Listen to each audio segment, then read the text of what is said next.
Assalamualaikum warahmatullahi wabarakatuh, sahabat hobi tani 14. Hari ini kita melihat tanaman kelapa sawit kita yang berada di lereng bukit. Daerahnya ini daerah miring, daerah berbukit, jadi kemiringannya lumayan ekstrim. Itu di sana sahabat hobi tani. Ini adalah kondisi sawit kami yang di gunung berbukit. Kondisinya jangankan untuk menghasilkan produksi yang maksimal, untuk sekedar menyuburkan tanamannya saja atau menghijaukan daunnya saja susah.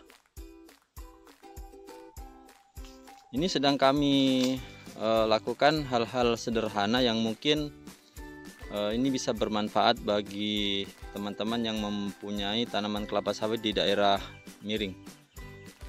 Jika kita pupuk ini, sahabat hobi tani, jika pupuk kita tebar di sebelah pokok kelapa sawit ini, dia akan tercuci, ataupun di atasnya dia akan tercuci turun ke bawah pada saat hujan turun. Dan sekitarnya ini pun tidak ada tempat yang paling bagus kita tebar pupuk kecuali di sistem pocket atau sistem cangkul ditanam. Namun ada kelemahannya sistem cangkul atau sistem tanam, yaitu dia hanya bisa untuk beberapa titik saja. Jadi dia skalanya tidak bisa menyebar, sehingga efisiensi penyerapan unsur hara itu sangat kurang. Seperti contoh yang periode lalu, saya memupuk ini dengan menggunakan saya lubang. Ini adalah lubangnya, sahabat hobi tani. Ini lubangnya untuk saya taruh pupuk. Ini bisa satu pohon ini ada sekitar 3. Jadi ketika saya pupuk 1,5 kilo, masing-masing lubang ini saya isi dengan setengah kilo pupuk. Dan ternyata saya melihat penyerapannya kurang maksimal.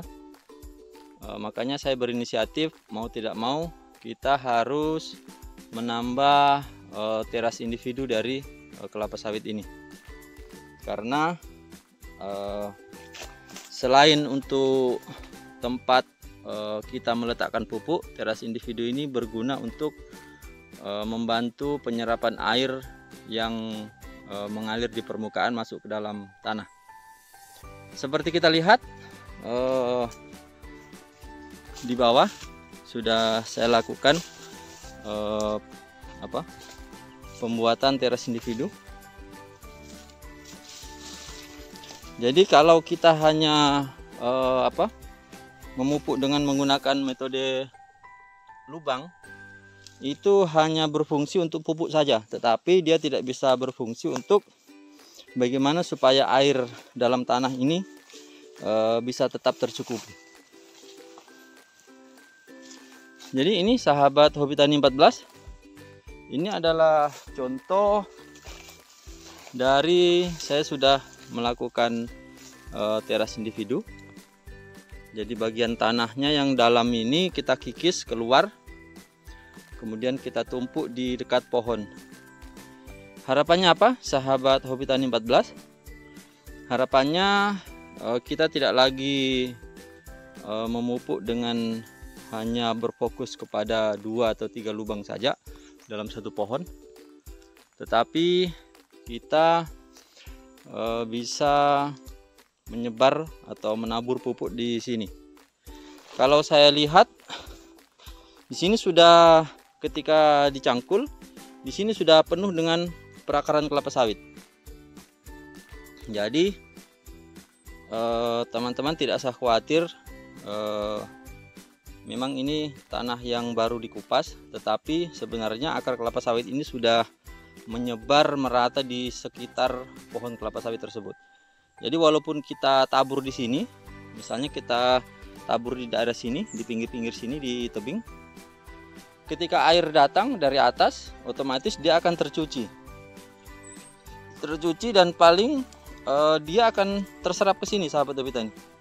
Dia tidak akan jauh mengalir ke bawah karena ini ada bidang datar sedikit yang kalau saya lihat kemarin proses pencuciannya itu tidak terlalu parah, tapi dalam tahap yang masih bisa ditoleransi. Nanti kita lihat perkembangannya ini, sahabat hobi tani 14, apakah bagus atau tidak. Dan sedikit mungkin yang sebelah dalam di sini agak perdalam, miring ke dalam dia. Terus kita lihat lagi di sebelahnya, ini daerah miring ya, sahabat hobi tani.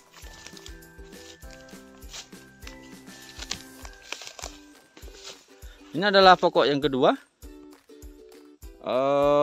Ini sangat terjal tadi, sangat curam, sehingga proses pembuatan teras individu ini kita tidak perlu menggali tanah yang di bagian sini.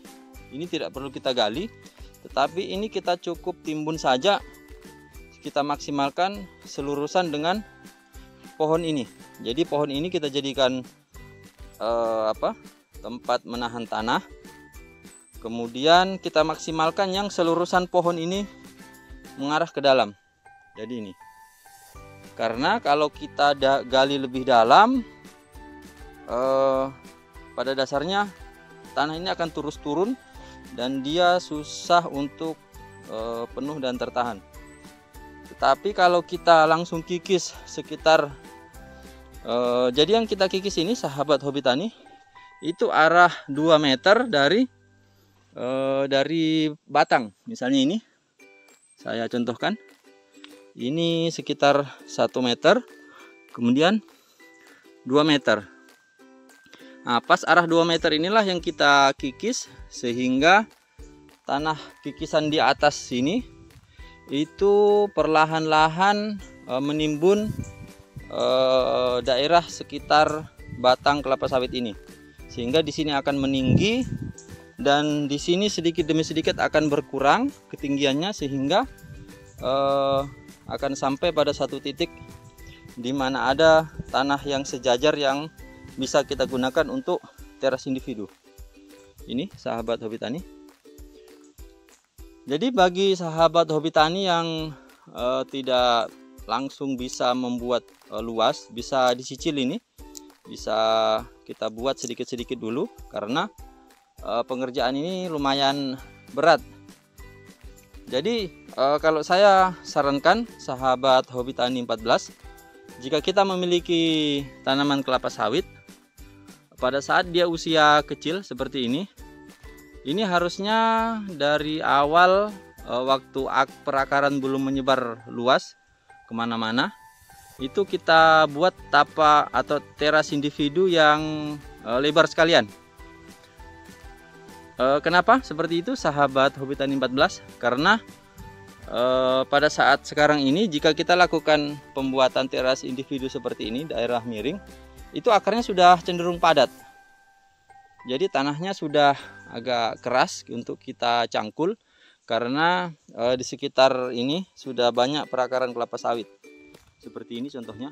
Ini sangat keras ya, sahabat hobi tani, sehingga menyulitkan kita. Beda halnya ketika tanaman masih usia 1 atau 2 tahun, kemudian kita buat teras individu yang lebar sekalian, jarak sekitar minimal 2 meter atau 3 meter dari pohon ini ya. Karena dulu sebenarnya ini sudah dibuat teras individu waktu masih kecil, tapi dia hanya berdiameter 1 meter saja. Sedangkan kalau kita lihat pertumbuhan batang kelapa sawit ini saja sudah sekitar 1 meter, hampir 1 meter. Jadi praktis teras individu yang hanya dulu lebarnya 1 meter ini, dia ketika batang pohon kelapa sawit ini mengembang, dia akan habis dipenuhi oleh batang pohon kelapa sawit tersebut. Terus kemudian bagaimana caranya ketika misalnya medannya sangat curam? kadang kita susah untuk membuat teras individu karena ini sangat curam. Bisa dilihat, mungkin seperti ini, bisa dilihat. Ini dia, sangat curam awalnya. Nah, cuman kalau seperti ini teman-teman mendapat kasuistik seperti ini, teman-teman maksimalkan saja yang selurusan dengan pohon ini. Selurusan dengan batang kelapa sawit kita, itu kita jadikan tapak timbun yang maksimal. Kita arahkan menjorok masuk ke dalam. Walaupun mungkin lebarnya hanya sekitar 1,5 meter, tapi nggak apa-apa, karena kalau kita kikis yang sebelah situ kita mau maksimalkan, sementara kita tidak membuat penahan dari sisi kiri atau kanan batang kelapa sawit, itu akan susah terbentuk tapak timbun teras individu atau tapak kuda. Jadi nanti prosesnya seperti ini ya, sahabat hobi tani. Ini ya lumayan lah untuk sekedar mengurangi pencucian untuk kita meletakkan pupuk. Jadi modelnya seperti ini. Ini pokoknya.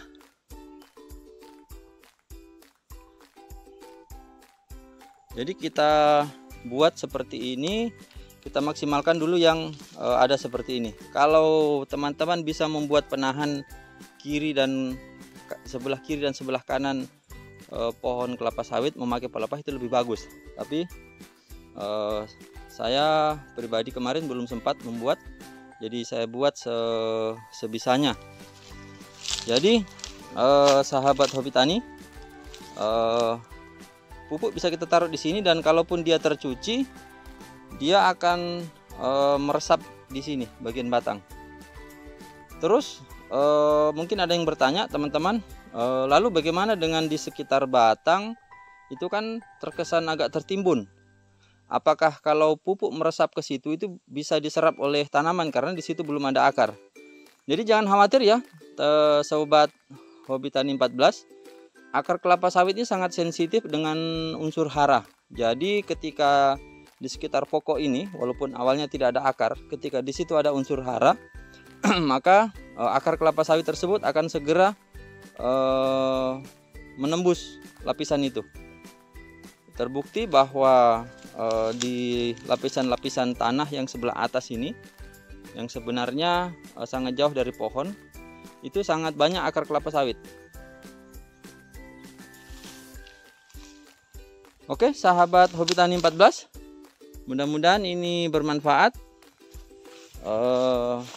Ini hanya sekedar pengalaman saya untuk menangani kelapa sawit kita yang berada di areal miring. Ini buahnya masih agak bagus yang ini. Mudah-mudahan bermanfaat. Saya akhiri. Assalamualaikum warahmatullahi wabarakatuh, dan selamat siang.